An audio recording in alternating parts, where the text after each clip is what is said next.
18페이지에 있는 그림, 중간에 있는 그림, 이게 생선 그림이라고 그랬어요. 이 생선 그림을 놓치지 마시고 우리 2권에서는 항상 요거를 따라서 가야 됩니다. 지난주에 우리가 이 2권이 시작되는 것은 거기 생선에 보면은 머리 부분에 해당되는 그 지금 여로보암과 르호보암으로 갈라지는 거기서부터 분열 왕국 시대가 열리거든요. 이 분열 왕국 시대가 열려서 이제 솔로몬이 죽고 솔로몬의 아들이 르호보암이에요. 남유다로 연결되는 르호보암, 유다 지파이기 때문에 이 르호보암이 젊은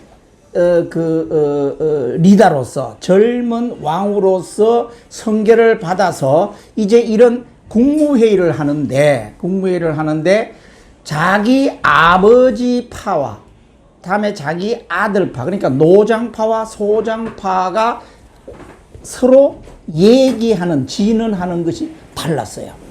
노장파는 이제 7년간 성전을 짓고 13년간 궁전을 지면서 백성들이 너무 피폐하니 조금 완화합시다. 조금 시간을 줍시다. 이렇게 얘기하느냐 하면은 자기 아들파 르호보암파는 아닙니다. 더 쪼아야 됩니다. 더 타이트하게 해야 됩니다. 이렇게 얘기했을 때에 이 젊은 르호보암은 젊은 사람들의 말을 들은 거예요. 그래서 솔로몬 시대에 이제 사람들이 밀리기 시작을 한 거예요. 밀리기 시작을 했어요. 다음에 한편 백성들은 20년간 조공을 바치고 노역을 바치고 이렇게 했기 때문에 불만이 상당히 많아진 상태에서 유다 지파와 베냐민 지파 두 개의 지파를 제외하고 10지파가 그때 당시에 솔로몬 왕의 노무 관리를 하던, 또 어떤 건물을 건축을 하고 이런데 관리하던 제2인자인 여로보암, 지금으로 말하면 국무총리급이에요. 이 사람을 자기들이 왕으로 옹립을 해가지고 우리는 북쪽으로 가자 그래가지고 한국적 상황에 의하면은 평양으로 갔어요. 가면서 거기 가니까 주일날 되니까 성전이 그리운 거야. 성전은 여기 서울에 있는 예루살렘 성전밖에 없거든. 그럼 그리 사람들이 내려와야 되잖아요. 그걸 못 내려오도록 하기 위해서 개성과 저 한경북도 중간진 좀 되는 데다가 이 금송아지를 만들어 놓고 이것이 우리의 왕이야 그러면서 그걸 섬기도록 했어요. 거기다가 성전을 지어 놓고 이런 상황이 벌어져서 이제 북이스라엘과 남유다가 분열하게 되는 거예요. 이게 언제냐? BC 931년이에요. 아동부가 9시 30분 되면은 우리가 분방 공부하기 위해서 흩어진다고 그랬어요. 그러니까 931년에 분열이 됐어요. 아까 말씀드린 대로 북이스라엘이 금송아지를 만들어 놓고 자기들이 우상 숭배하는 그 길로 갖는 것을 여로보암의 죄, 여로보암의 길이다. 이렇게 얘기하는 것을 반대척 남유다로 가는 것은 다윗의 길이다. 이렇게 얘기하는 거예요. 남유다로 흘러가는 거는 그렇게 얘기를 했을 때에 이제 북쪽 왕국이 왕이 몇 명이었냐? 19왕이었어요. 19인데 지파가 10개 지파가 갔기 때문에 계속 쿠데타가 일어나는 거예요. 각 지파가 세력을 잡으려고. 그래서 역성 쿠데타가 9번 일어났다. 9번 일어났는데 네 번째 왕이 자기가 생각을 했을 때에 자기 위에 국경 지역에 누가 있느냐면은 두로와 시돈이 있는 거야. 두로와 시돈이 지중해를 해변을 끼고 문명이 일찍 발달했기 때문에 자기들보다가 군사적으로 문명적으로 훨씬 잘 사는 거야. 그래서 가만히 생각했을 때에 이건 화친을 해야 되겠다. 화친의 방법 중에서 가장 좋은 방법이 뭘까? 저 집에 있는 공주하고 우리 집에 있는 아들하고 왕자하고 결혼을 시켜자. 이렇게 해서 두로와 시돈에 있는 공주 이름이 이세벨이에요. 이 이세벨을 자기 아들인 여기 보면 이제 중간에 있는 그림 보면 아합 왕이라고 나와요. 그러니까 그 많은 19왕들 여기 다 기록하지 않고 아합 왕만 거기다가 딱 써놓은 거야. 아합 왕. 그러니까 북이스라엘에 우리가 기억해야 될 왕은 4명이야, 4명. 여로보암, 그 다음에 아합 왕, 그 다음에 여로보암 2세 왕 시대 때에 가장 번성했기 때문에 여로보암 2세 마지막 왕인 호세아 왕. 이렇게 4명의 왕인데 이제 주인공이 하나가 이세벨이라는 주인공이 하나, 공주가 거기에 뜨는 거야. 아합 왕하고 결혼을 시켜서 사돈을 맺는 거야. 그러니까 아합 왕 시대 때에 이세벨이 들어오면서 이 이세벨이 그냥 몸만 온 것이 아니라 자기들이 두로와 시돈에서 섬기던 바알신과 그 다음에 아세라 신, 이 2개의 신을 가지고 들어오니까 거기에 신을 섬기는 제사장들이 450명과 400명을 데리고 들어오는 거야. 그래가지고 정각을 지어가지고 거기서 포교 활동을 하는 거지. 자, 이럴 때에 하나님은 뭘 생각하느냐? 이제 이 바알과 아세라라는 이 우상신이 북이스라엘을 초토화시키는 거야. 빨갛게 물들이는 거야. 하나님의 영이 위기가 온다 이게. 하나님은 지금부터 하나님의 영이 위기가 오든지 아니면 교회가 위기가 올 때는 반드시 선지자를 불러가지고 선지자를 통해서 하나님이 하시고 싶은 말씀을 대리해서 말씀하신다 이게. 그래서 아합 왕 시대 때에 그 유명한 선지자가 엘리야 선지자예요.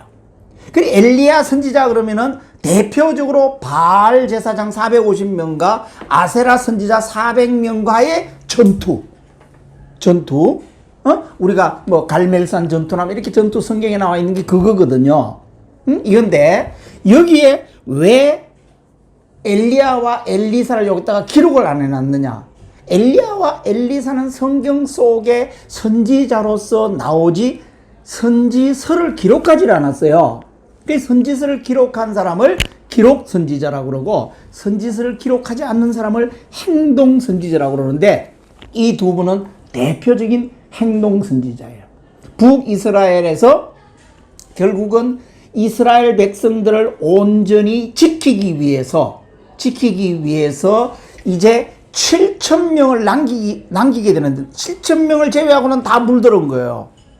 7,000명 안에 누가 있었냐면은 엘리사가 있단 말이야. 그러니까 엘리야가 죽고 열왕기 상에서 죽고 엘리사가 등장하는 게 열왕기 하거든요. 그래서 지금 북이스라엘을 설명하는 데 있어서는 아까 왕이 4명이 지나가고 9명이 역성 구데타를 일으키고 그 다음에 아하방 시대 때에 정략 결혼을 하고 거기에 바알과 아세라가 들어와가지고 북쪽을 초토화시키기 시작을 했다. 빨갛게 물들기 시작을 했다. 하나님이 위기가 왔기 때문에 거기에 선지자 2명을 불러서 이제 그 제사장들을 다 쳐부수고 하나님의 백성 7,000명을 남겨서 쭉 끌고 가는 거예요. 그러면 남쪽으로 간 사람이 이스라엘 백성들이 약 한 30만 명 또는 25만 명 됐을 거예요. 그러면 나머지 아까 300만 명 정도가 됐는데 그 중에서 나머지 270만 명은 다 북쪽으로 갔거든. 그 중에서 다 섞여버리고 종교적으로 섞이고 인구적으로 섞이고 남아있는 7,000명이 순수한 하나님의 백성들이라고 봤을 때에 북쪽이 얼마나 타락했을까, 우상으로 물들었을까, 이걸 우리가 알 수 있단 말이에요. 요게 이제 북이스라엘 상황이에요. 그 다음에 이제 아하방 시대에 아까 이세벨이 들어와가지고 딸을 하나 놓는데 딸 이름이 아달랴예요. 아달랴.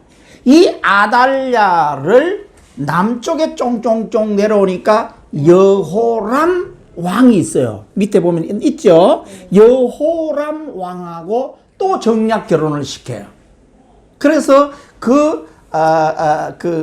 우상 숭배하는 그 빨간불이 어디까지? 남유다까지 왔어요. 하나님이 봤을 때는 큰일 난 거야, 이게. 남유다는 다윗에게 사무엘하 7장 16절에서 언약을 맺으면서 너희 가문과 너 위를 경고케 하겠다. 어디까지? 영원까지. 그러니까 예수 그리스도를 보내고 새하늘과 새 땅이 올 것까지도 이미 하나님은 다 보고 그 언약을 했는데 큰일 났단 말이에요. 이 아달랴가 여호람하고 결혼할 때에 아까 이세벨이라는 이 여걸은 굉장한 아주 수렴청정을 할 수 있을 정도로 대단한 여왕이었단 말이에요. 여왕.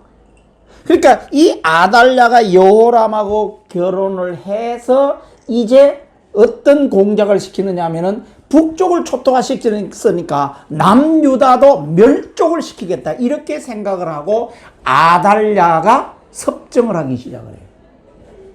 남유다에 이제 거기에서 나오는 아달랴의 손자 요아스라는 손자가 나오는데 요아스 손자가 아주 꼬맹일 때에 완전히 요아스를 죽여버리면은 이제 유다 지파가 멸족되는 것을 알아가지고 죽이려고 그랬을 때에 이 요아스의 고모가 성전에다가 숨겨가지고 요아스를 키워냅니다. 이래가지고 이제 요아스가 나중에 커서 보니까 이게 할머니의 전부 계략이었다. 할머니를 또 이렇게 올라가 보니까 정조 할머니 또 저 북이스라엘 그걸 알게 된 거예요.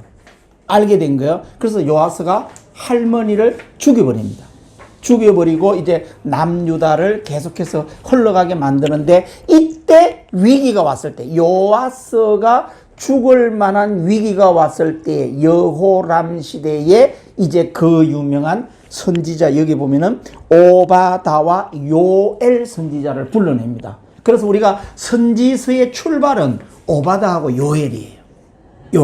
여기서부터 이제 오늘 시작을 할 거예요. 지금 우리가 어저께 했던 거, 지난주에 했던 거 잠깐 히스토리를 얘기하는 거는 우리 구명의 집사가 조금 정리하도록 하는 것도 있고 우리도 일주일 동안 혹시나 잊어버렸으면은 지금 왜 선지자를 불러내는가? 선지자를 불러냈을 때에 북이스라엘과 남유다가 지금 어떤 상황인가 하는 것을 우리가 이해를 해야 되거든요. 이게 사회적 환경이에요, 지금. 하나님 편에서 봤을 때는 하나님의 영이 위기가 온 거예요. 이스라엘 백성이 위기가 온 거예요. 이럴 때 선지자를 불러낸다, 이거죠. 그래서 이제 오늘부터 뭘 공부하느냐 하면은 구약 선지서가 17건이에요. 17건은 대선지서 5건, 소선지서 12건이에요. 12건. 그럼 대선지서라는 것은 성경책이 길다는 얘기야. 하나님 하실 말씀이 많다는 얘기야. 그래서 대선지서 보기 전에 우선 소선지서를 먼저 보게 되는데 우선 선지서가 무엇인지 하는 것을 공부를 하고 넘어갑니다. 이제 36페이지 가요. 36페이지. 선지서 들어가기 전에 알아야 할 것이라고 되어 있어요. 이제 선지서 전체를 다 요약을 했어요. 선지자와 예언자. 그러니까 우리가 선지서라고도 얘기하고 예언서라고도 얘기를 하잖아요. 같은 말이에요. 뜻이 무엇인가? 선지자란 예언자로서 말을 대신 전하는 대언자이지 우리가 얘기하는 예언자, 앞길을 예측하고 점치는 자, 이 뜻이 아니라는 거야. 하나님의 말씀을 그대로 전하는 자, 대언하는 자. 오늘날로 말하면 대사. 이런 뜻이에요. 예언자, 즉 미래를 예측하여 말하는 점쟁이 같은 그런 개념이 아니다. 예언자는 히브리어로 나비, 즉 입이라는 말이며 영어로는 프로헷라고 할 때 접두사 프로는 beforehand 앞이라는 뜻이 아니고 뭐뭐를 대신하다라는 뜻이다. 선지자는 하나님의 말씀을 받아 대신 전하는 자로서 자신의 생각과 견해가 담긴 자기의 말을 하는 것이 아니고, 거기다가 좀 밑줄을 그어주세요. 우리가 성경 속에 있는 선지서를 우리가 이해할 때 선지자의 의견과 선지자의 생각이 들어있느냐? 물론 환경과 그분의 직업과 그분의 지적 수준에 맞춰서 하나님이 말씀한 것은 맞아요. 또는 들어야 될 대상의 수준에 맞춰서 선지자를 부른 경우도 있어요. 평민에 대해서 얘기할 때는 평민을 부르고 농사 짓는 사람을 부르고 이렇게 하는 것은 맞는데 하나님이 전하라고 하는 말만 전해야지 자기 생각을 덧붙여가지고 전하지 않았다 이런 얘기예요. 그래서 우리가 선지서를 대할 때 온전히 하나님이 그때 당시에 이스라엘 백성들과 또는 그때 당시에 이방인들에게 한 얘기고 오늘날 나에게 하는 얘기인갑다 이렇게 이해를 해야지 그 선지자의 생각이 들어있다 이렇게 생각하면 안 된다는 거예요. 오직 하나님 말씀만을 대신 전하는 말이다 이렇게 이해해야 된다. 하나님의 말씀이 그들에게 임하기 때문이다. 그래서 선지서를 보면은 하나님의 말씀이 임하여 라는 말이 나와요. 또는 나 여호와의 말이니라 라고 얘기를 해요. 또는 이는 여호와의 말씀이니라 라는 구절은 바로 하나님 말씀의 대언자라는 것을 강조하고 있는 말이다. 사역의 특징은 기적을 일으키는 것과 개혁에 중점을 둔다. 개혁이란 말에다가 밑줄을 꺼놔야 돼요. 이제 지금부터 공부를 하게 되는데 영적으로 혼란하고 이스라엘 백성들이 우상을 섬기고 이방 민족하고 막 섞이고 사회가 혼란해지기 때문에 하나님은 뭘 주문하느냐 하면은 선지자를 통해 가지고 왕에게 또는 왕에 있는 그런 상위 레벨에 있는 사람들에게 또는 평민들에게 개혁을 주문한다 이게야. 개혁이 이제 뒤에 나오겠습니다만은 개혁이라는 게 뭐냐 하면은 이미 우리가 모세 오경을 통해서 받았던 것, 시내산에서 받았던 이 율법이 사사시대에 레위가 자기 역할을 잘 못함으로 말미암아 이미 그때 계속 태어나고 있는 이스라엘 백성들에게 자기 조상이 어떤 조상이고 하나님께서 어떤 말씀을 하신 것이고 이런 것들이 다 희미해지기 시작을 했다. 왜냐? 성경책이라는 게 그때 없잖아요. 뭘 기록으로 남겨야지 이게 그대로 그 뜻이 왜곡되지 않고 전달될 텐데 이거는 레위인들이 어떻게 하느냐에 따라서 그 전달되는 것이 계속 대가 이어지면 이어질수록 희미할 수밖에 없다는 얘기지. 그래서 하나님이 어떨 때는 모세 오경을 다시 부활해서 가르치라 이렇게 얘기하는 경우도 있고 그 다음에 제사 행위를 이렇게 해라. 레위기에서 배웠던 5제사 7절기를 이렇게 해라.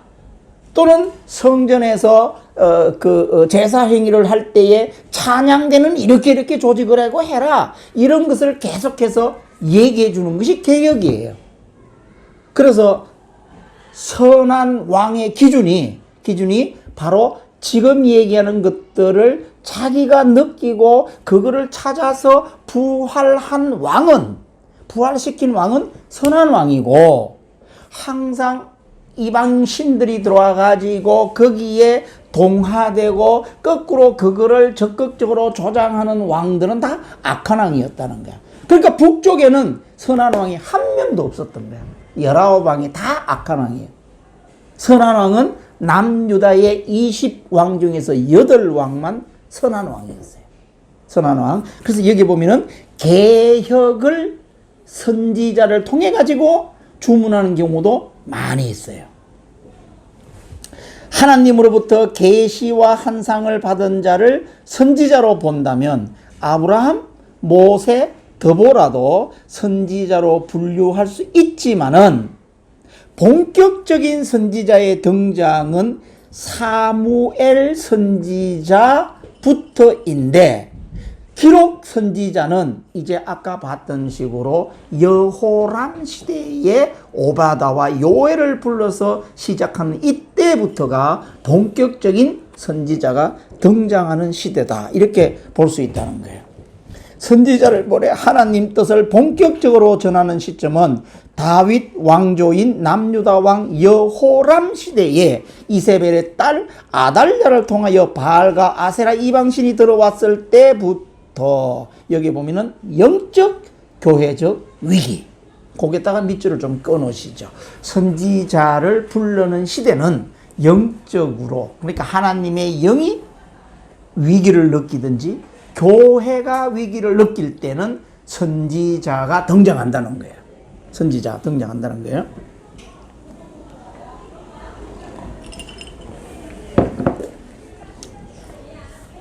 선지자란 지성인이고 사회과학자로서 평론가이다. 하나님의 말씀을 듣고 하나님께서 전하고자 하는 뜻을 잘 전달하려면은 이런 지성인이고 사회과학자고 평론가로서의 자질이 있어야 된다. 그와 하나님이 꼭 이런 사람만 선지자로 부르는 건 아니에요. 이제 선지자를 또 종류를 나누면 평민 선지자도 부르거든요. 뽕나무를 치는 그런 선지자도 부르거든요. 뒤에 보면 이제 나오겠습니다만은. 그렇기 때문에 꼭 그런 건 아니지만 어떻든 하나님의 말씀을 적재적소에 잘 전달할 수 있는 사람을 택해서 부른다. 자기 관점이 분명한 철학자이다. 과거에 계시된 하나님 말씀을 지식적으로 탐구한 것을 바탕으로 한 역사신학자이다. 열국들의 관계와 국제 정보를 알고 있던 국제 외교학자이다. 이거는 이제 이제 뒤에 보면 나오겠습니다만은 이스라엘 백성들에게 가나안에 있는 이스라엘 국가에만 하나님이 선지자를 불러가지고 얘기한 게 아니에요. 예를 들어서 요나다. 그러면 요나는 저 위에 있는 니느웨에다가 얘기하고 싶었던 거거든요. 그렇기 때문에 거기에 맞는 국제 외교적 정세, 그때 당시에 주변에 있는 열국들의 상황, 이런 것을 다 이해할 수 있는 사람으로 불렀다. 객관적이고 역사적인 이치를 깨달을 때 기도로 하나님과 교제한 영적인 사람이다. 국제관계, 세계, 열방의 미래를 내다본 학문과 꿈의 해석에 능한 예언자이다. 하나님 말씀이 임했을 때 들어야 할 대상을 찾아 전달하는 탁월한 설교자이다. 하나님의 뜻을 잘 전달하려고 그러면은 말로서 가장 적절한 비유도 돼야 되고 풀어서 써야 되고 이렇게 하니까 오늘날 아주 설교 잘하시는 설교자, 아주 수준 높은 이런 급이다, 이런 얘기예요. 하나님 말씀을 요약하여 기록으로 남겨서 후대에 영향을 끼치는 문필가, 기록으로 남겨야 되니까. 그게 기록 선지자거든. 하나님 나라 백성의 존재를 깨우고 세워나가는 애국자들이다. 영원한 하나님 나라를 예비하는 사람들이다. 이런 10가지를 다 가지고 있는 분은 아니지만은 그때그때마다 하나님께서 필요한 대상에 따라서 환경에 따라서 그런 사람을 불러서 선지자로 썼다 이 말이지. 선지서의 영성, 언약이 없이는 율법이 주어지지 않는다. 우리가 출애굽기 20장에서 율법을 받을 때에 율법의 상위 레벨이 뭐냐? 언약이라고 얘기를 했어요.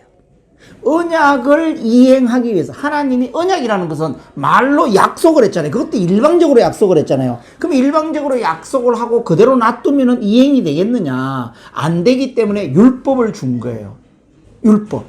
그 율법을 지켰을 때에 그 언약이 이루어지고 하나님께서 약속한 언약의 복이 이루어지도록 하기 위해서 율법이 주어지는 거예요. 그 다음에 5제사 7절기는 율법을 안 지켰을 때에 회복할 수 있는 길을 열어준 것이 5제사 7절기예요. 5제사 7절기. 그러니까 그렇게 연결된다고 얘기했으니까 언약, 율법, 5제사 7절기. 이게 회복의 이론이에요. 율법은 언약의 하위 종속개념입니다. 이거 꼭 좀 이해를 하셔야 됩니다. 우리가 이 과정을 공부하는 우리들은 이걸 이해를 해야 돼요. 구약에 두 가지 영성이 있다. 제사장적 영성이 있고 선지자적 영성이 있다. 제사장적 영성은 제사행위, 예배 드리는 걸 얘기를 하는 것이고, 선지자적 영성은 말씀을 선포하고 이렇게 하는 것을 얘기를 하는 거예요. 두 가지가 조금 분리되어 있어요. 오늘날 목사님들은 이 두 가지를 다 가지고 있는 분들이에요. 오늘날 목사님들은.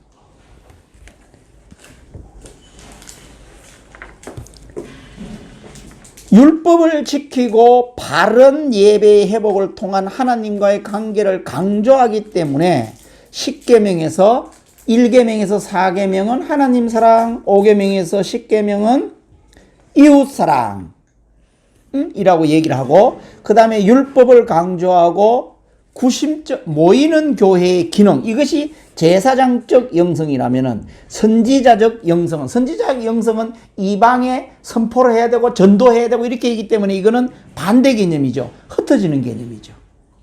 쉽게 얘기하면 여기에 모여서 예배 드릴 때는 누가 필요해? 예배를 주재하시는 분이 필요하잖아요. 그분이 제사장이단 말이지. 그 다음에 제사 드리고 난 다음에 흩어질 때는 전도하러 나가야 되니까 그때는 누가 필요해? 말씀을 전파하는 사람이 필요해야 되니까 여기에서 얘기하는 선지자적 영성이 필요하다 이거지. 율법을 지키지 않아 깨어진 언약관계를 하나님의 공의와 사랑으로 회복을 강조한다. 10계명에서 이웃사랑, 은혜와 사랑 강조, 흩어지는 교회, 원심적 기능. 그래서 오늘날 교회는 담임 목사님은 이 두 가지 영성을 다 가지고 있는 분이에요. 그래서 지금 명성교회가 지금 문제가 되고 있는데, 이거를 이 두 가지 관점에서 뜯어서 본다 그러면은, 제사장적 관점에서 본다 그러면 아무 문제가 없어요. 옛날부터 제사장은 레위 족속이 아니면 안 되고 아버지 걸 아들에게 물려주는 게 제사장적 영성이에요. 제사장적으로 보면 문제가 안 돼. 그러나 선지자적으로 보면 또 문제가 되는 거예요. 그래서 오늘날로 해석을 했을 때는 이게 참 해석이 어려워. 까리까리해. 응? 까리까리해. 이게 이제 세대교회의 목사님이 그 김삼환 목사님 사건을 이걸로 해석을 한 거예요. 그랬을 때 이런 걸 이해를 못하는 매스컴이 완전히 이 세대교회 목사님을 막 나쁘게 얘기한 그 경우가 있었어요. 이 두 가지를 얘기를 하는 거예요. 선지서의 내용, 선지서가 지적하는 이스라엘 백성들의 죄악상은 우상숭배, 사회불의, 종교 형식주의, 이 세 가지가 아까 얘기했던 악한 왕, 그 중에서 다분히 우선순위는 우상숭배. 그래서 하나님이 제일 싫어하는 게 뭐냐면 우상숭배예요. 우상숭배. 그러니까 우상숭배의 뜻은 꼭 어떤 신 또는 어떤 철학, 옛날 우리 할머니들 보면은 어떤 나무, 어떤 바위에다가 자기 아들 이름을 걸어놓고 정한수를 놓고 비는 것, 이것만 생각하는데, 오늘날로 얘기했을 때 우상숭배는 하나님보다 더 우선되는 건 다 우상이라고 보는 거예요. 하나님보다도 더 우선적으로 생각하는. 요새 보면은 자기 집에 기르던 애완견이 죽었을 때에 주일날 예배도 안 지키고 그거 장사 치른다고 못 나오는 사람도 있어요. 요새는 그래요. 이랬을 때는 그게 우상이라는 거야. 꼭 무슨 신을 섬기고 이게 아니라 하나님보다도 우선적으로 생각하는 것이 우상이다, 이런 개념이에요. 오늘날은 하나님 메시지는 회개하라, 경고와 심판, 회복과 소망을 보여준다. 이제 선지서를 계속 읽어나가면은 항상 하나님은 두 가지를 얘기합니다. 너희들이 잘못했기 때문에 너희들은 이거를 깨닫고 회개해야 된다. 그렇지 않으면 심판받는다. 그러나 항상 하나님은 길을 열어줍니다. 뭘 열어주느냐? 소망의 길을 열어줘. 어디까지? 예수 그리스도가 뒤에 준비하고 있다. 아무리 잘못된 죄를 지은 사람도 뒤에 예수 그리스도를 믿으면 구원받을 수 있다. 이 두 가지를 뒤에 길을 열어줍니다. 이게 선지서는 다 이 두 가지 주제가 항상 들어가 있어. 어느 선지든지 간에.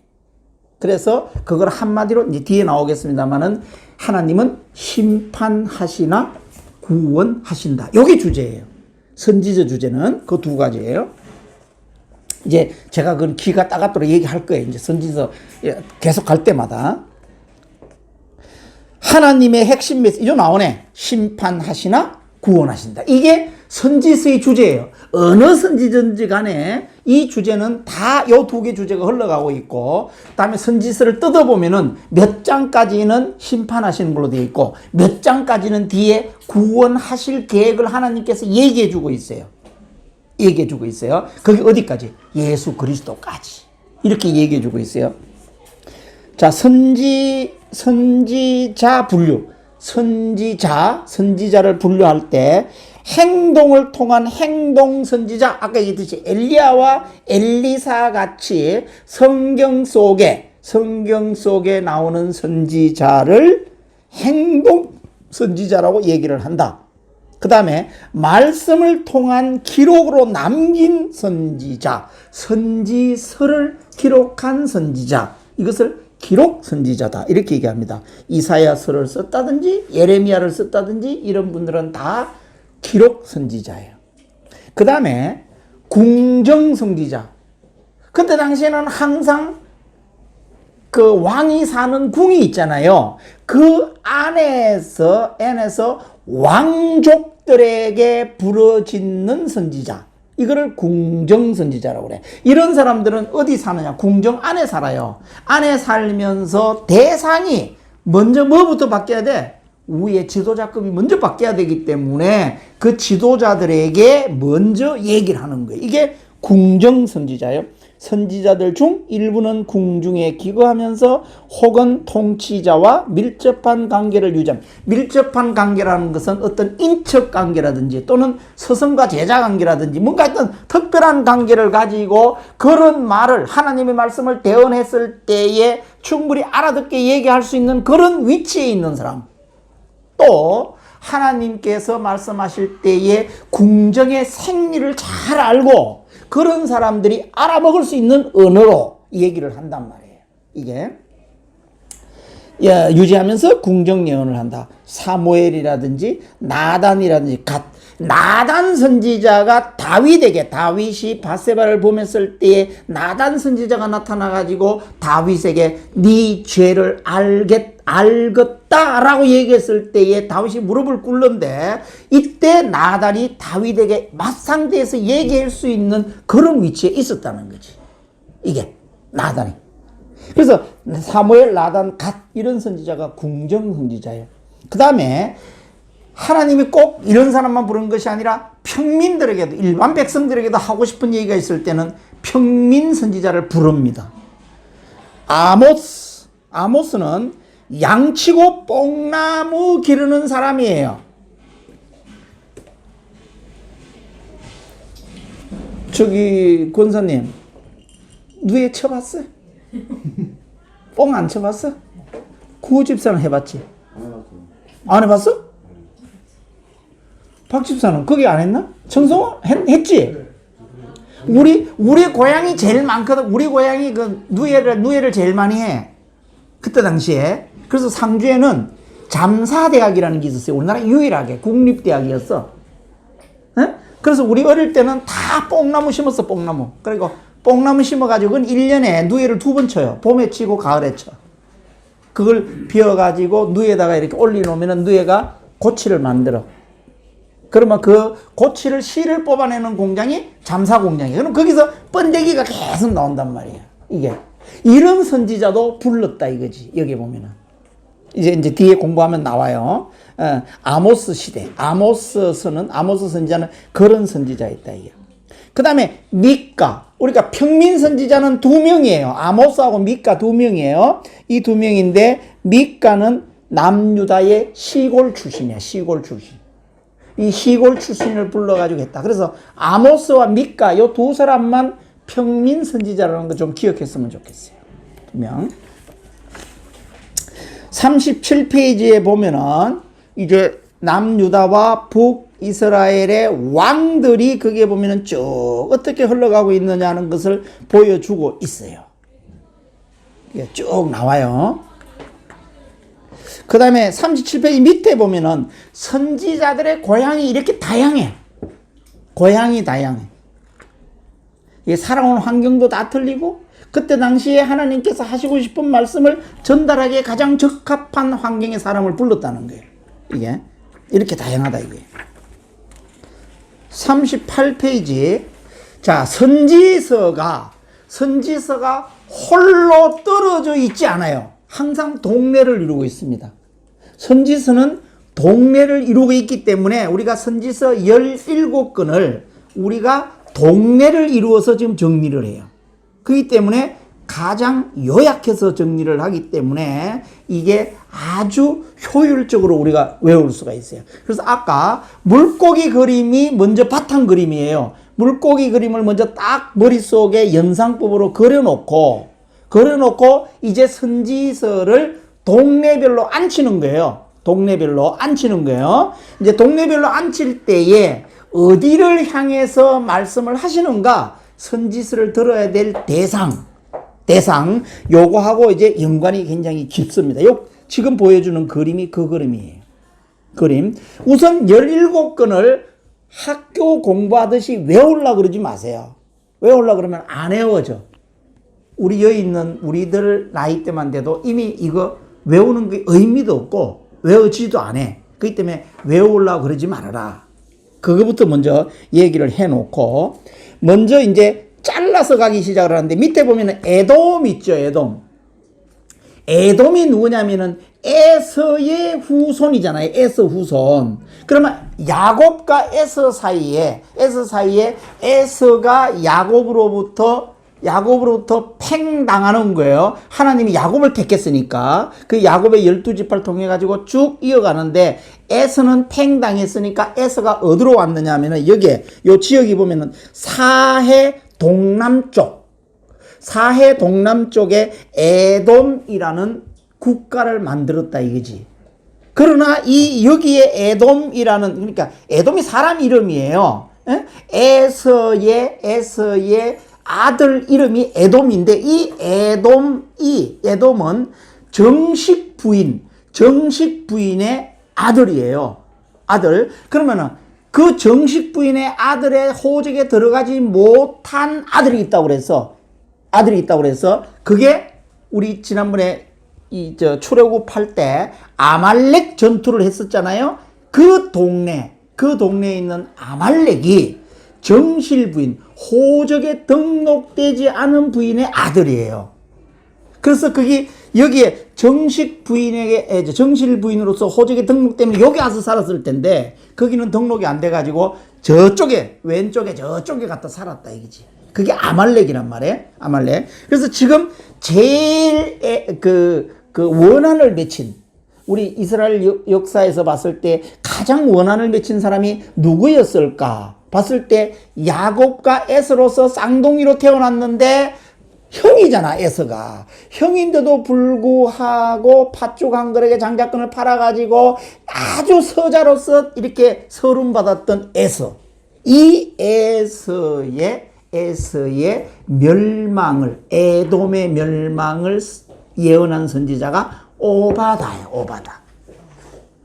오바다. 그래서 오바다를 기억을 해야 됩니다. 오바다 그러면은 에돔의 멸망을 예언한 것이다. 이렇게 지금 우리가 생각을 해야 된다 이거지.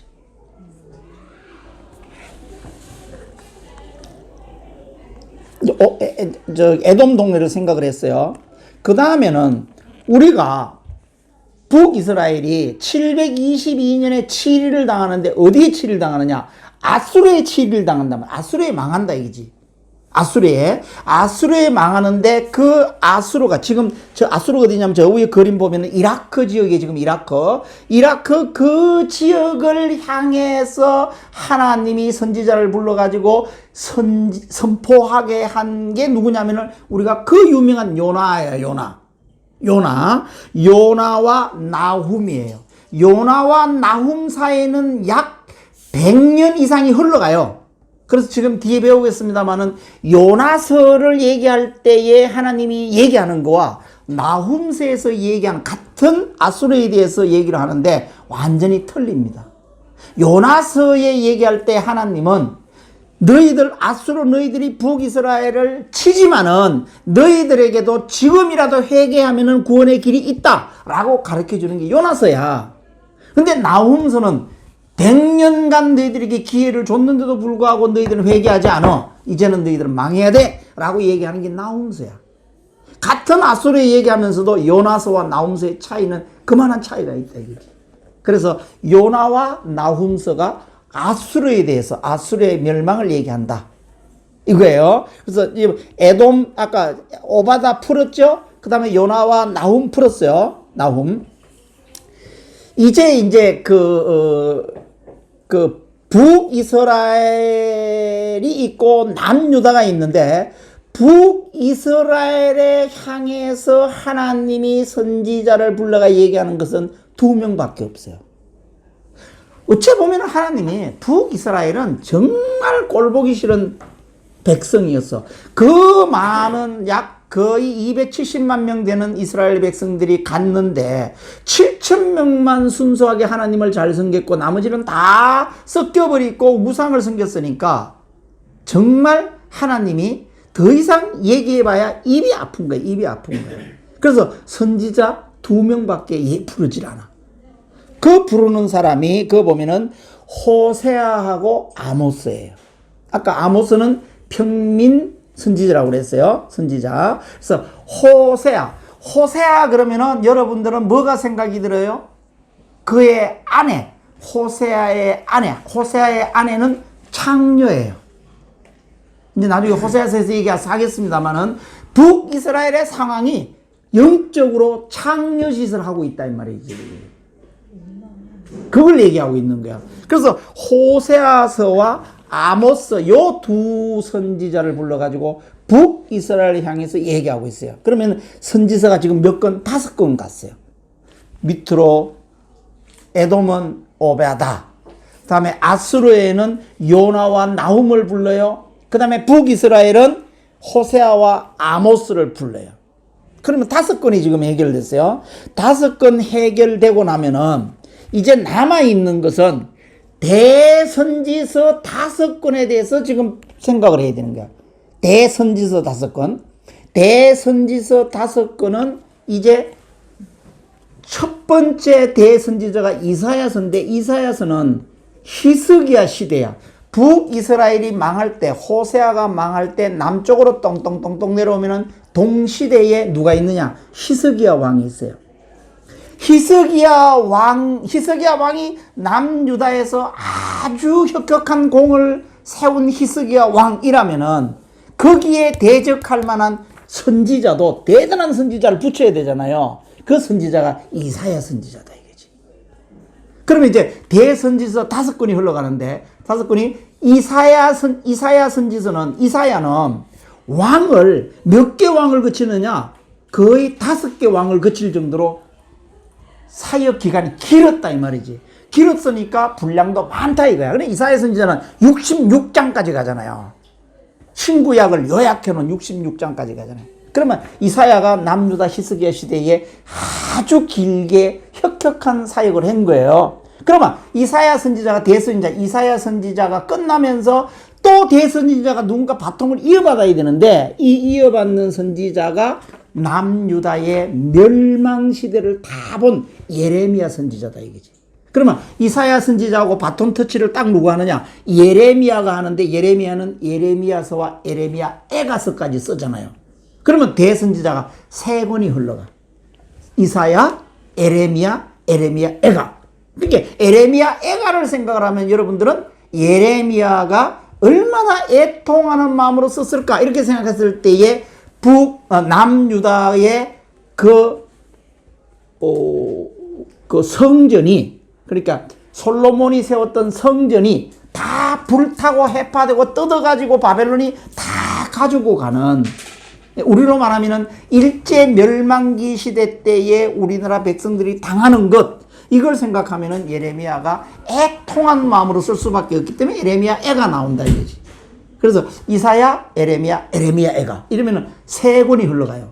대선지죠. 그래서 에레미야는 북이스라엘이 586년 다 팔려간다고 그랬잖아요. 다 팔려가고도 7년을 더 살아. 7년을 더 살면서 에레미야 애가를 쓴단 말이에요. 5권 썼죠? 그러면 2권이 남는데 2권은 그 유명한 포로 시대야, 포로 시대. 그래서 그거 보면은 포로 시대 보세요. 바벨론에 있는 유대인. 이게 포로 시대잖아요. 포로 시대는 우리가 잘 알고 있는 다니엘과 에스겔이 포로로 잡혀가거든. 1차 포로, 2차 포로 잡혀가거든. 거기서 잡혀가가지고 쓴 책이 에스겔서하고 다니엘이에요.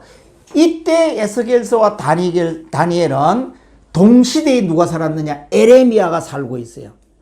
남유다가 망하는 때에 예루살렘에는 예레미야가 있고, 그러니까 우리가 얘기하는 스테레오라는 말을 알잖아요. 쌍스피카야.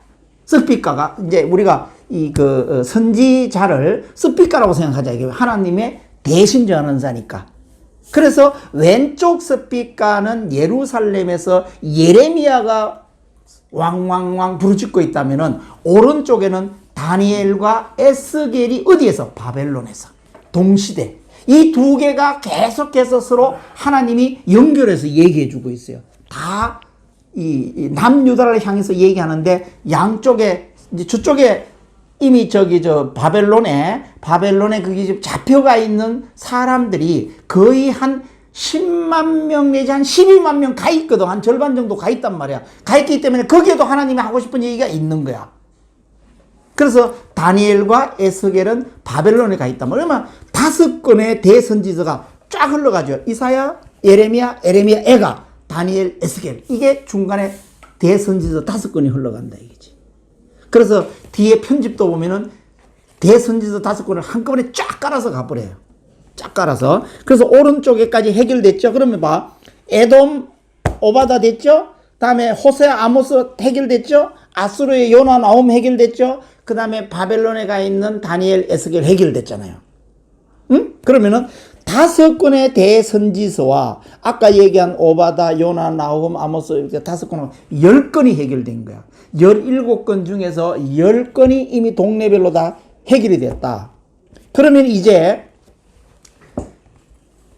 포로 귀환 시대, 이제 시대가 바뀌는 거예요. 70년이 흘러가지고 포로 귀환을 하잖아요. 포로 귀환을 해서 활동한 선지자가 3명이 있어요. 그 중간에 보면은 예루살렘에 있는 유대인, 예루살렘에 있는 유대인이라는 것은 요거는 포로 귀환한 유대인을 얘기하는 거예요. 시대가 바뀐 거예요. 시대가 바뀌어 귀환했는데 여기에 보면은 학개서가랴 말라기는 제일 마지막 선지자고 서룹바벨 성전을 짓기 위해서 서룹바벨이 왔는데 포로 귀환을 했는데 이제 홍 집사 잘 들어. 지난번에 얘기했던 거야. 포로 귀환을 했는데 귀환해 보니까 사마리아인들이 서룹바벨 성전 짓는 것을 데모를 하기 시작을 하는 거야. 못 짓게 하는 거야. 사마리아인들이. 이때 선지자가 누가 나오느냐? 학개와 서가랴가 그것을 설득시키는 역할을 하는 거야. 성전을 짓기 위해서.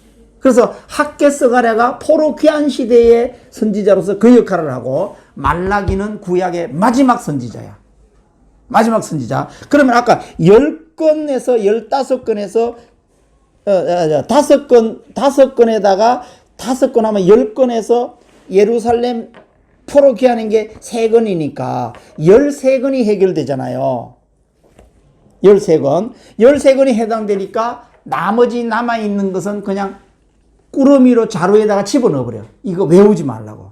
그래서 왼쪽에 보면은 유다의 하박국, 이사야, 예레미야는 넣고 요엘, 미카, 서바냐, 요거는 그냥 왼쪽에다가 유다를 향해서 있다. 이렇게만 알고 이제 우리가 이스라엘 그 남유다를 역사할 때 동네별로 나오기 시작을 해요.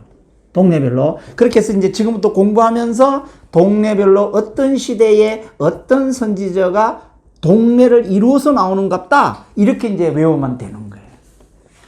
되는 거예요. 그래서 이 과정을 다 마치면은 제가 지금 설명했던 거가 머릿속에 윤곽이 좀 잡혀요. 아까 물고기 그림에다가 이걸 집어넣으면 되거든. 그래서 아까 물고기 그림을 다시 한번 봐요. 몇 페이지였지? 18페이지. 18페이지 보면은 동네별로 박스를 쳐놨어. 박스 쳐놨지, 거기에 보면은.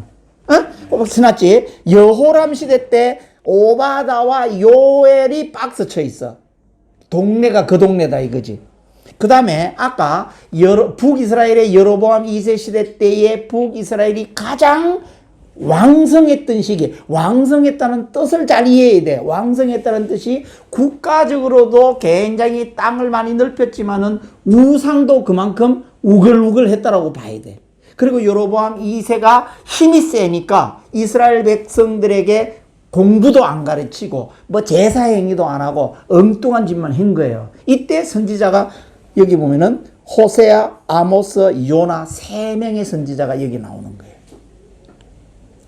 그리고 북이스라엘이 망한 왕이 호세아 왕인데 722년이에요. 요때 남유다에 땅 내려오니까 누구 왕이에요? 히스기야 왕이에요. 그러니까 남유다의 아까 여호람 왕, 두 번째 왕은 히스기야 왕을 기억해야 돼. 그 유명한 히스기야 왕. 아까 얘기했죠? 히스기야 왕 시대 때에 히스기야 정도 되는 사람을 맞상대하려고 그러면 누가 나와야 돼? 이사야가 나와야 된다. 거기 보면은 이사야, 미가 이렇게 나오잖아요. 이렇게 나오고 이제 그 다음부터는 북이스라엘이 망하는 시대야. 아까 얘기했듯이 이사야와 예레미야와 예레미야 애가가 바톤 터치한다고 그랬어. 그러면은 남유다가 망할 때가 586년이에요. 다 팔려. 그때 시대에 이제 전국이 굉장히 어수선하고 왕들도 힘이 다 빠졌어. 왜냐? 포로로 1차 포로, 2차 포로, 3차 포로로 잡혀가는 시대이기 때문에 이때 나오는 선지자들이 여기 보면은 나훔, 서바냐, 에레미야, 하박국. 그래서 저쪽에 바벨론에 잡혀가고 돌아오는 시대의 선지자는 잠깐 뒤로 밀어놓으세요. 뒤로 밀어놓고 지금 남유다가 망할 때까지 선지자가 동네가 4군데 동네야. 여호람 동네, 여로보암 2세 동네, 히스기야 동네, 다음에 남유다가 망하는 동네, 4개 동네로 이렇게 옹기종기 모여서 선지서가 기록되었다. 선지자를 불렀다. 이렇게 아시고요. 이제 남유다가 망해서 포로로 잡혀갔을 때의 선지서 2권, 다음에 포로 귀환했을 때의 선지서 3권, 요 5권은 뒤로 약간 밀어놓으라 이게. 그러면 정리가 된다 이거지. 그래서 이 물고기 그림에다가 이제 선지서 17권을 집어넣는 걸 제가 지금 설명하고 있는 거예요. 38페이지 다시 가요. 밑에 931년 아동부 분방 공부하는 거, 다음에 북이스라엘이 망하는 거 722년 7위 당했다. 남유다가 망하는 거 다 팔려갔다. 586. 그 3개만 연도만 기억하면 돼요. 조금 정리가 될랑말랑하죠. 될랑말랑 이제 공부하면서 또 될 거예요. 그래서 선지서 다 끝날 때 되면 제가 지금 설명했던 것들이 여러분들도 다 정리가 돼요. 39페이지. 대선지서가 5권이잖아요. 5권.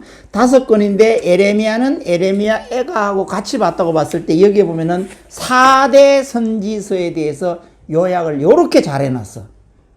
그러니까 여러분들 대선지서 읽을 때 요 페이지에 요거를 쫙 보고 요약을 하고 읽으면은 아무리 긴 선지서라 하더라도 요렇게 정리가 된다 이거지. 잘 해놨어요. 에? 우리 선배들이 이렇게 잘 해놨어.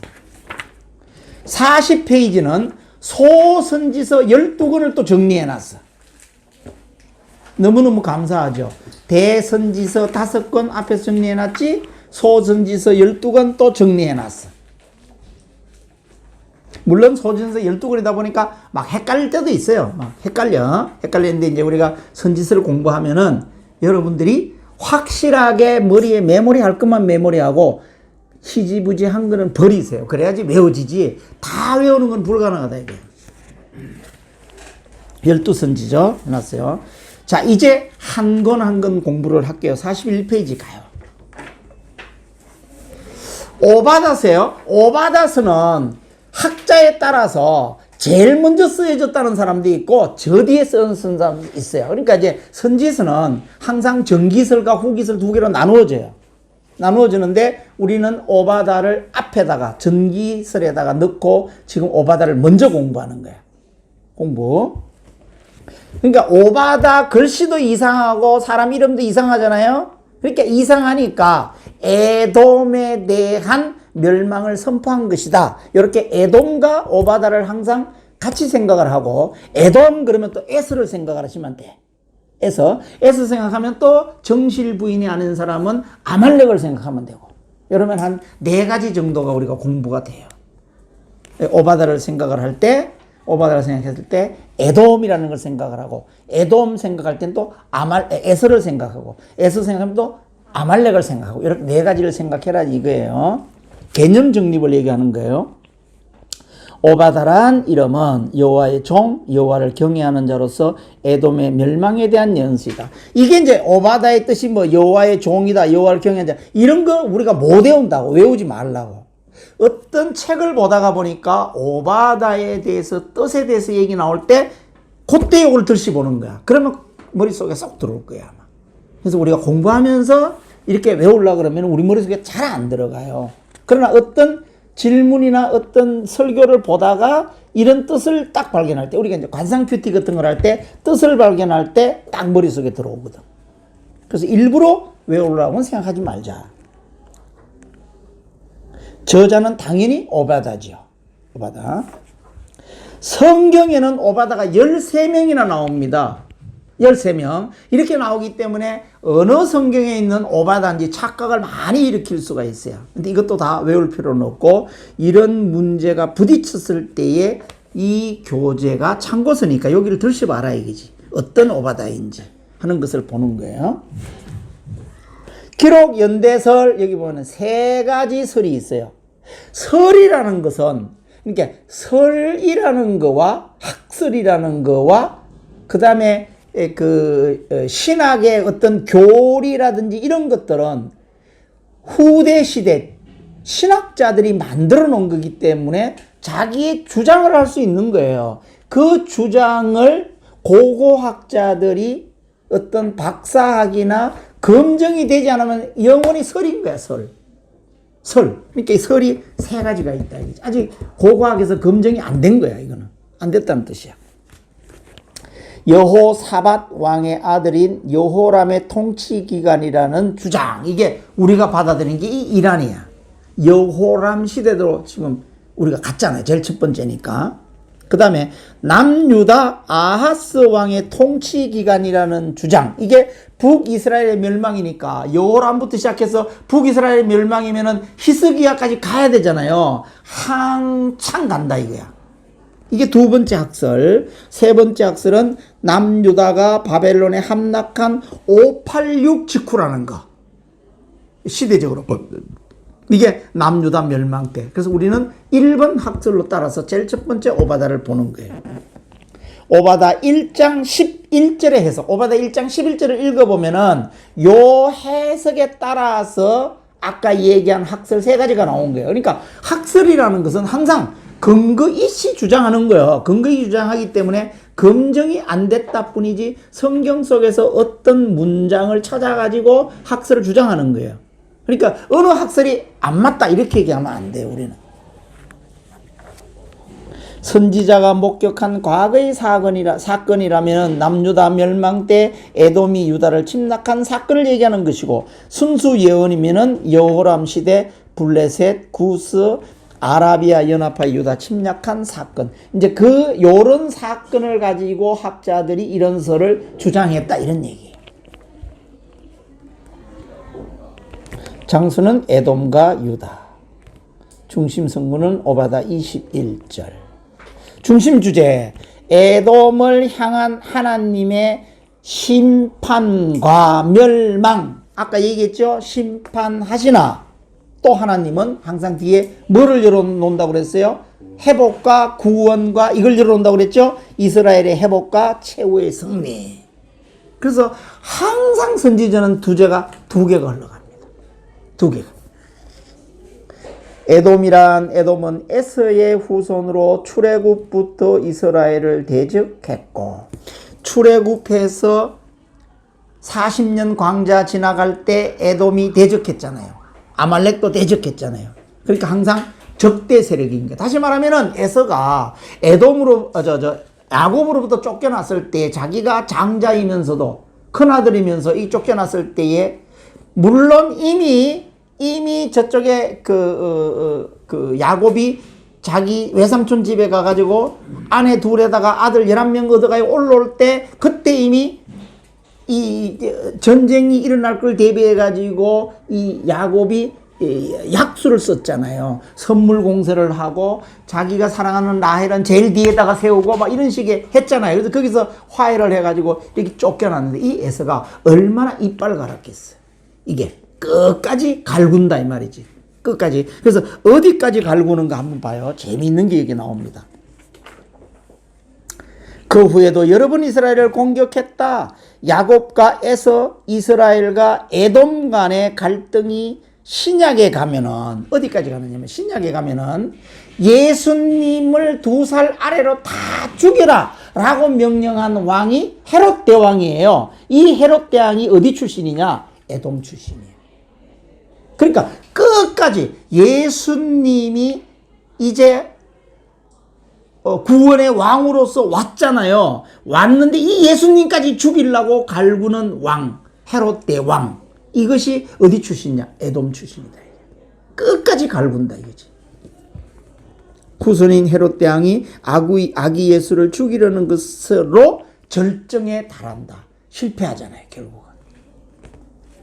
유다를 멸망시키는 바벨론을 도우는 악행을 저질렀고 오바다, 아모스, 에레미야, 이사야, 에스겔 선지자에 의해서 멸망을 예언한다. 그 책 속에 에돔에 대한 멸망이 다 들어있다. 에돔은 이스라엘 주변을 맴돌다가 결국 BC 5세기경 아라비안의 침공으로 쇠퇴하였고 후에 로마에 의해 민족 자체가 사라졌다. 자, 이제 주변에 있는 이스라엘을 괴롭히는 나라들은 언제 결국은 망하느냐? 우리가 이거는 이제 세계사적으로 봐야 돼요. 세계사적으로 봤는데 이제 뭐냐면은 제국이라는 게 생기잖아요. 제국의 첫 번째가 어디냐면은 자, 바벨론이 다음에 바사 왕으로 바뀌잖아요. 바사 왕 바뀔 때 너희 나라로 돌아가라 이래가지고 바벨론을 포로 귀환을 시키는데 바사가 페르시아가 되잖아요. 근데 페르시아는 제국이란 말을 안 붙여요. 다음 제국은 어디냐면은 이 그리스. 그러니까 헬라 제국이 생겨야지 제국이 생기는 거야. 헬라 제국이 생기고 헬라가 다음에는 로마에 망해가지고 로마 제국이 생기면 이 제국이라는 것이 주변에 있는 국가를 다 흡수하기 때문에 지금으로 말하면은 알제리, 이제 지중해 밑에 봐요. 알제리, 그 다음에 리비아, 그 다음에 이집트 올라가서 오른쪽으로 올라가가지고 이 이스라엘 요르단으로 올라가가지고 터키, 왼쪽으로 가면 그리스, 왼쪽으로 가면 이탈리아, 로마, 거기까지를 다 통일시키잖아, 통일. 그때 다 망한다, 이게. 그때가 언제냐? 주전 5세기다, 이거지. 예수님이, 신약이 오기 전까지 신구약 사이에 400년이 있잖아요. 400년이 있는데, 말라기 시대가 언제냐면 BC 430년이에요. 430년. 그 다음에 포로 귀환을 해서 서룹바벨 성전이 다시 세워지는 서룹바벨을 헌당식하는 날이 언제냐면은 BC 516년이에요. 516이에요. 516. 요때를 얘기하는 거예요. 요때. 그때 되면은 이제 제국이 다 통일되면서 하나님께서 멸망하겠다는 예언이 다 이루어진다 이거야. 이게 그 말을 얘기를 하는 거예요. 그래서 BC 5세기경 되면은 다 멸망한다.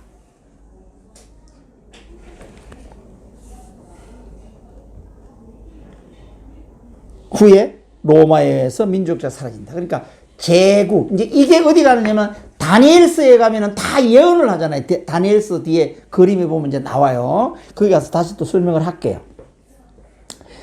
에돔, 오바다서의 그 구성이 에돔에 대한 심판, 에돔의 죄를 책망, 여호와의 날의 심판과 구원.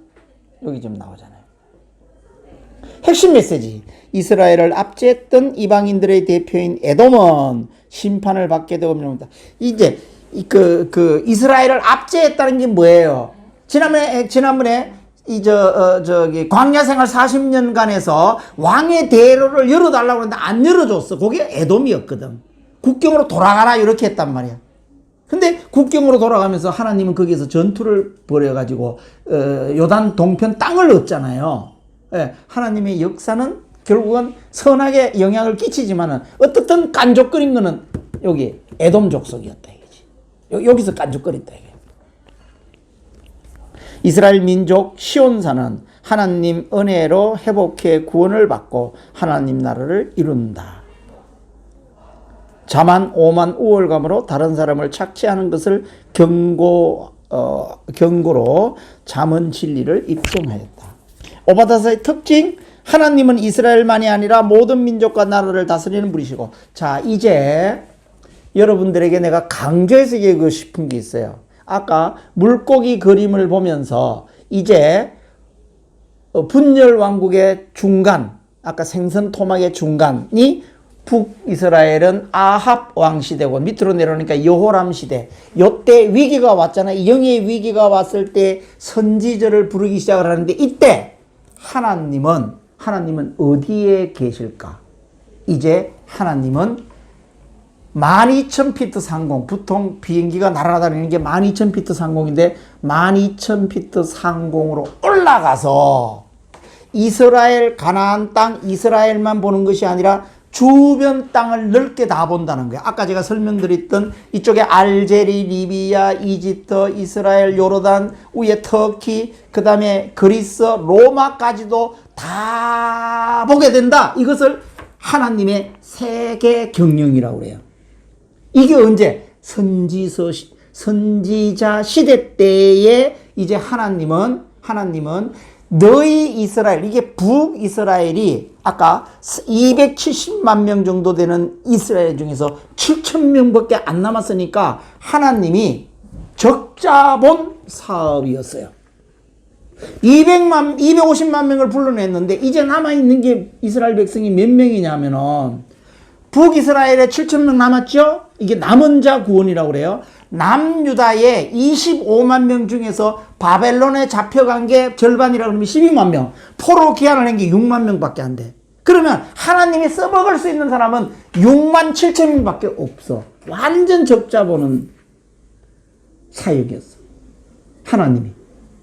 야, 이스라엘 백성이 이럴 수가 있을까? 그래서 하나님이 이스라엘 백성 아브라함을 불러낼 때 이 하나님 나라 제사장 백성 삼으려고 불러냈는데 이게 완전 적자가 나와도 이렇게 적자 날 수가 없어. 그래서 하나님이 구원하고자 하는 생각, 하나님의 나라를 이루겠다는 생각이 이제 바뀌기 시작을 한다. 이게. 어디서? 선지자 시대부터. 그래서 하나님이 12,000피트로 상공으로 올라갑니다. 올라가서 세계를 이렇게 넓게 보는 거예요. 그럼 우리도 선지서를 공부할 때는 하나님의 마음을 따라서 우리도 12,000피트 상공으로 올라가야 돼. 요 이스라엘 백성 요것만 보는 것이 아니야. 그래서 하나님의 구원이 네 박자. 송대관이 노래 제목 네 박자. 장경동 목사님이 가장 잘 쓰는 네 박자. 네 박자로 이제 하나님의 구원관이 바뀝니다. 어떻게 바뀌느냐? 우선 여기서 이미 정리하고 넘어갈게요. 이스라엘 백성들아, 너희들이 혈통을 따라서 아브람 민족이기 때문에 또는 에스라가 생각하는 저기 아담의 족속이기 때문에 하나님께서 너희들을 불러가지고 하나님의 나라 제사장 백성으로 말겠다는 그 계획 때문에 너희들은 우상 숭배하고 개판으로 살아도 구원 다 받는다고 생각하지 말아라. 너희들에게도 똑같이 하나님을 잘 믿고 섬긴 자, 남은 자들만 구원하겠다라는 구원파와 다음에 너희들도 아무리 아브라함 족속이요 혈통으로 너희들이 하나님께서 이스라엘 백성으로서 불러낸 히브리 민족이라 하더라도 너희들도 우상 섬긴 사람들은 다 내쳐버린다, 구원하지 않는다 라고 두 개가 분리되기 시작을 해요. 그러면서 12,000피트 상공에서 보니까 복잡하는 이스라엘만 보이는 게 아니라 아까 그 주변에 있는 국가에 있는 그 수많은 사람들 어디서 흩어졌어요? 바벨탑을 쌓다가 흩어버렸잖아, 하나님이. 그 흩어져 있는 이방, 여기에 대한민국도 해당이 되는 거예요. 오늘날 우리나라의 우리들은 이방인이에요. 유대인이 아니에요. 이방인에게도 하나님을 잘 섬긴 민족들에게는 구원이 있다. 그러니까 대한민국의 이 교회와 대한민국에 있는 성도가 이렇게 축복받고 이렇게 되는 이유가 뭐냐면 바로 이 이론이에요. 이 이방인들에게도 하나님을 잘 믿는 민족들에게는 구원이 있다. 이렇게 네 박자로 하나님이 구원관이 바뀌는 거예요. 이거를 하나님의 세계 경영이라고 그래. 김우중 회장만 세계 경영을 하는 게 아니라 하나님도 세계 경영을 하시는 거예요. 이 바뀌는 게 언제냐면 이때야, 선지서 시대. 저기 멀리 올라가서 세계를 전체를 이렇게 우산처럼 보니까 그렇게 보이더라, 이런 얘기예요. 그래서 요 개념을 우리도 하나님의 마음을 따라서, 하나님의 눈을 따라서 이미 선지서가 딱 들어가면은 선지서 속에 하나님이 계속해서 선지자를 불러서 얘기하는 게 요 네 박자 구원이에요. 네 박자 구원. 요걸 생각하고 있어야 됩니다. 그래서 항상 심판하시나 구원하신다. 여기에는 유대인도 해당이 되고 이방인도 해당이 된다. 그래서 이방인에게도 구원이 있다. 이걸 얘기를 하고 있다, 이 말이지.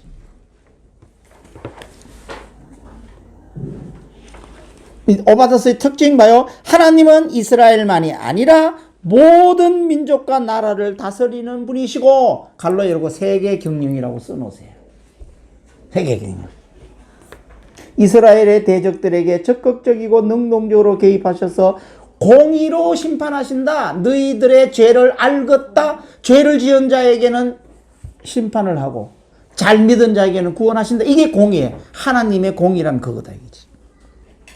창세기 12장 3절에서 너를 축복하는 자에게는 내가 복을 내리고 너를 저주하는 자에게는 내가 저주하리니, 아브라함 언약이 오바다에서는 너의 향한 대로 너도 받을 것인즉 너의 행한 것이 내 머리로 돌아갈 것이라는 오바다 15절의 말씀이 아브라함에게 얘기했던 그 약속의 말씀의 취지, 하나님의 뜻이 그대로 연결된다, 이게 지금 여기에.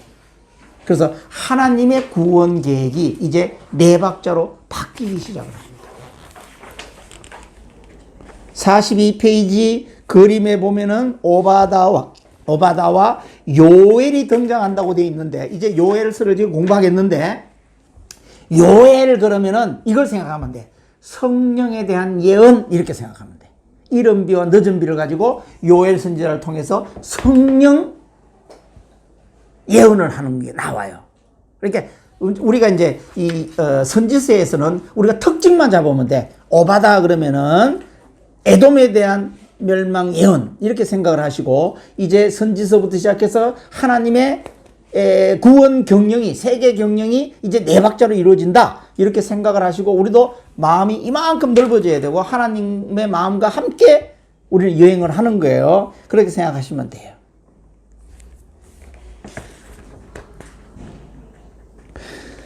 제일 밑에 그림 한번 봐요. 40배 밑에 그림은 오바다가 노란 걸로 되어 있죠. 이거 어디가 있어요? 다니엘과 에스겔, 이게 포로 시대로 가 있잖아요. 이게 아까 얘기한 세 가지 학설 중에서 제일 늦게를 얘기하는 거예요. 그래서 우리는 이걸 따르지 않는 거예요. 이걸 따르지 않고 위에 걸 따르는 거예요. 그래서 헷갈리지 마세요. 그게 위에 그림하고 밑에 그림하고 이게 서로 저자가 틀려서 그래요. 위에 그림의 저자하고 밑에 그림 틀리. 아까 얘기한 학설 있죠, 학설. 그 학설에 따라서 틀려서 그래요. 우리는 앞에 제일 전기 학설을 따르겠다. 그래서 위에 그림으로 우리는 갑니다. 하나로. 43페이지 오바다를 개관, 요약해놨어요. 밑에 게요 다 있어. 그래서 항상 우리가 선지서를 읽을 때 개관을 먼저 보고 읽어보세요. 그러면은 오바다가 어떤 책이라는 걸 알 수 있고, 44페이지에는 이게 이제 마인드 맵이라고 그러는 건데, 마인드 맵의 저자는 요 오바다를 요 한 장으로 다 설교하고 요약해 놓은 거야. 이분은 다른 설명할 게 없으니까 위에 설명 좀 해놨죠? 밑에 설명 좀 해놨죠? 그거 읽어보면은 오바다에 대해서 우리가 알면 좋을 만한 거 다 써놨어. 그래서 항상 우리는 선지서, 그 많은 선지서가 있지만은 요거 한 페이지에 그 두 개만 알아도, 이미 저자가 요약해 놓은 것만 알아도 우리가 오바다가 정리가 됩니다. 정리해야 돼요.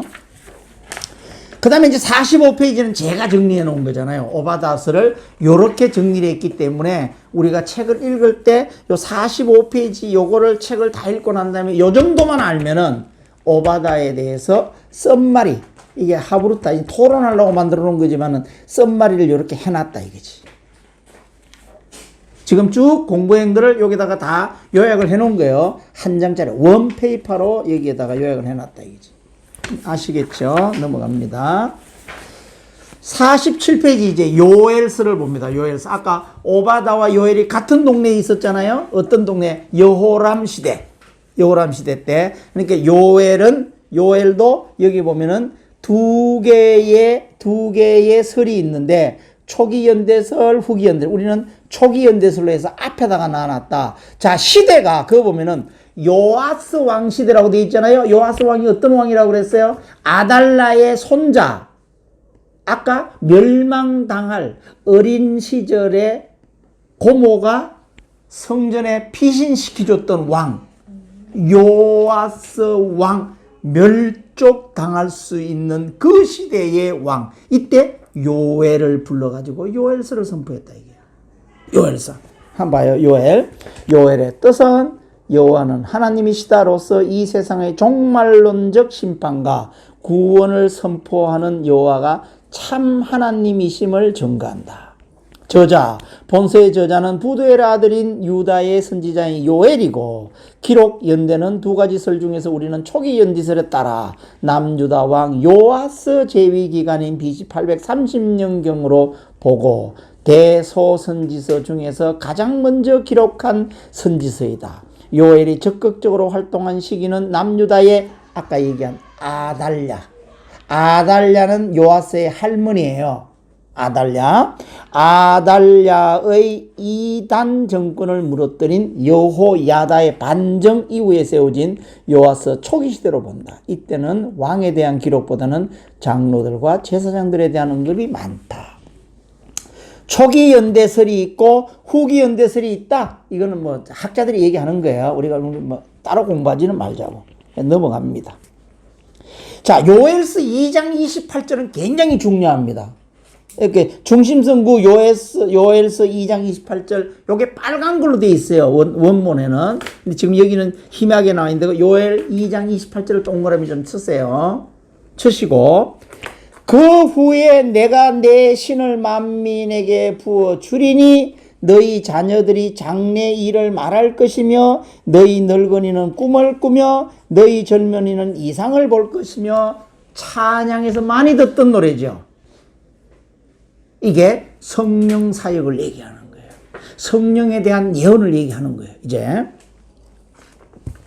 중심 주제, 여호와의 심판의 날에 대한 선포와 회개하는 자에 대한 하나님의 구원. 항상 두 개예요. 심판과 구원, 심판과 회복. 항상 두 개를 깔고 있다고 그랬어요. 그래서 주제가 심판하시나 구원하신다. 하나님은 항상 뒤에 길을 열어놓은 거예요. 자, 주제를 한번 봐요. 여호와의 날이다. 여호와의 날, 구원의 날, 그날, 이렇게 얘기하는 거는 다 뭐냐면 예수 재림의 날을 얘기하는 거예요. 예수의 재림의 날. 예수 재림의 날이 믿는 자에게는 구원을 얻는 날이지만은 믿지 않는 자에게는 심판의 날이잖아요. 같은 날인데도 어떻게 살았느냐에 따라서 경명하게 갈린다 이거야. 여호와의 날이다. 여호와의 날은 가깝게는 아수르 침략을 예고한다. 자, 요엘서에서 얘기하는 여호와의 날은 이제 북이스라엘이 아수르가 침략해서 722년에 멸망될 날을 의미한다. 가깝게는.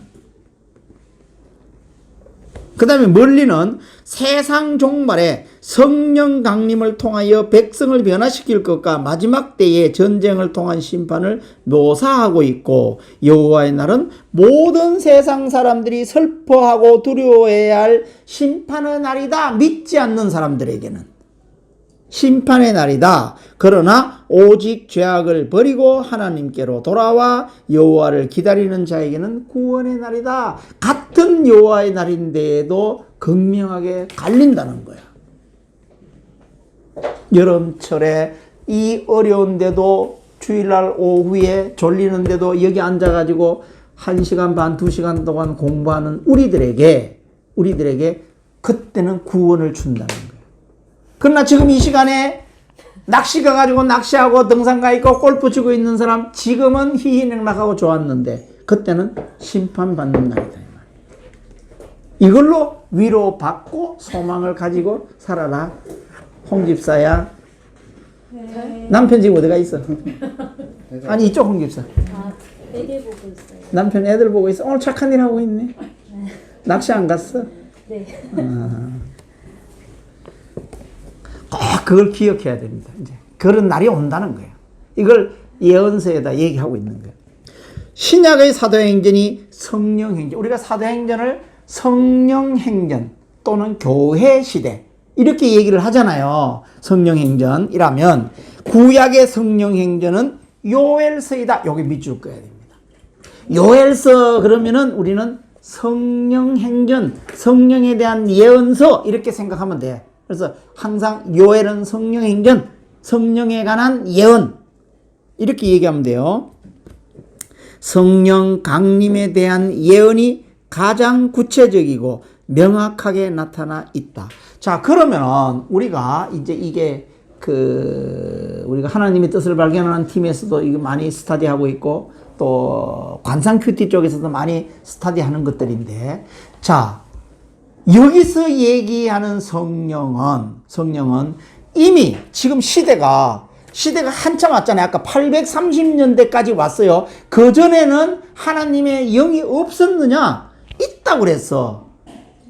불꽃, 모세에게 불꽃에서 나타났던 성령. 항상 하나님이 필요할 때마다 일시적으로 보내서 그 임무가 끝나면 돌아가는 성령이다 이거야. 구약의 성령은 일시적인 성령이요. 지금 여기서 예언하는 성령은 일시적인 성령이 아니고 우리에게 내주하실 성전 예수님이 하늘나라로 가시고 오순절날 보내줄 성령, 이 성령을 얘기를 하는 거야. 이 성령이 우리와 함께 영원히 있을 성령, 이 성령을 얘기하는 거야. 이것을 이때 이미 예언하고 있다 이 말이지. 예언하고 있다.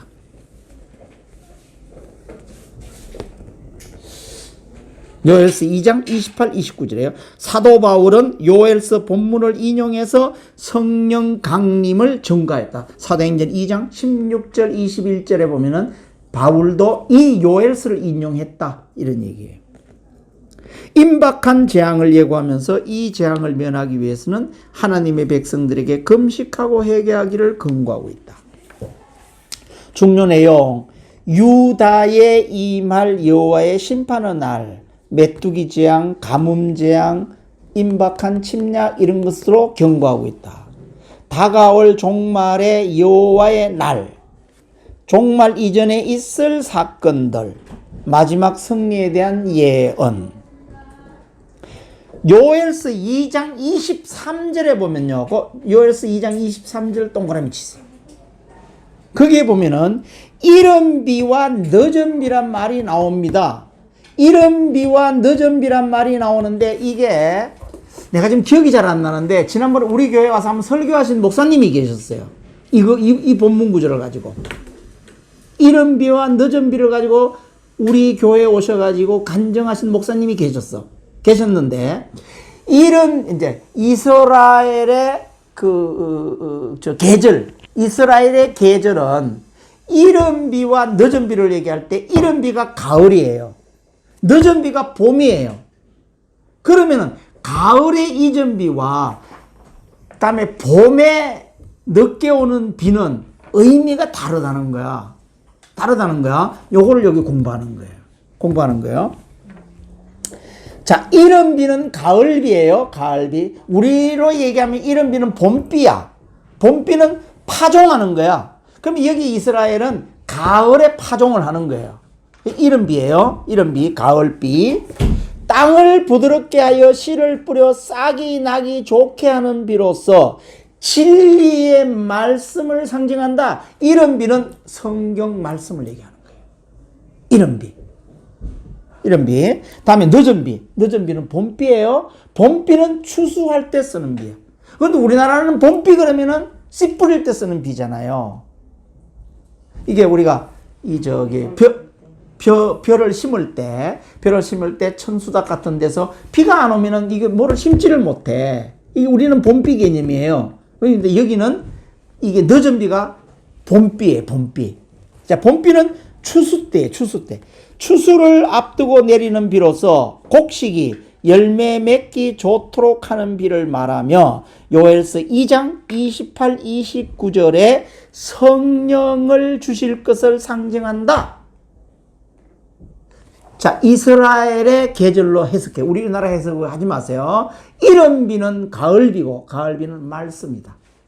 다음에 늦은 비는 봄비고 그것은 성령이다. 이렇게 우리가 등식으로 이해를 하면 되겠어요. 그래서 아까 여기에서 얘기하는 늦은 비, 봄비는 성령님을 얘기하는 거예요.